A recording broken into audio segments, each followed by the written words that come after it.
પ્રાણીમાત્રનો પ્રેમ પારાકાંસ્તાએ પહોંચે ત્યારે પરમાત્માનું પ્રાગટ્ય થાય છે. પૂજ્ય શ્રી પ્રફુલ્લભાઈ શુક્લ. પ્રાણીમાત્રનો પ્રેમ પરમાત્માને પ્રગટ થવા પરવશ કરે છે.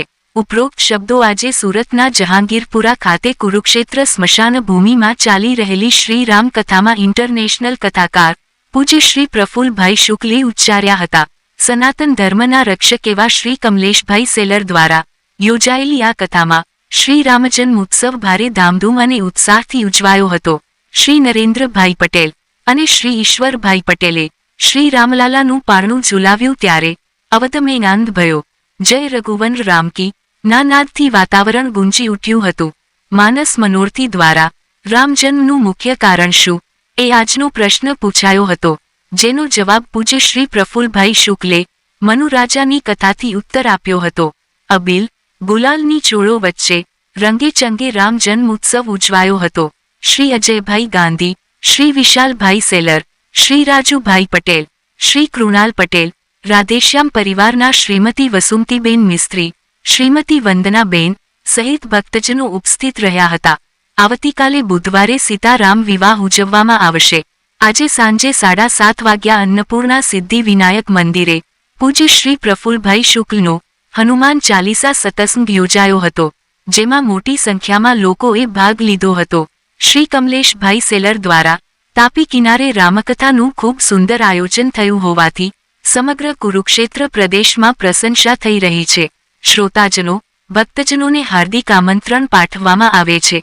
સીતારામ વિવાહ પ્રસંગમાં આપ સૌનું સ્વાગત છે. સમય દરરોજ સવારે 9 વાગ્યાથી બપોરે 1 વાગ્યો રાખવામાં આવ્યો છે. પ્રસ્તુતિ અભિનવ સુરત ન્યૂઝ ચેનલ. એડિટર પ્રકાશ પટેલ, સુરત.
Melody,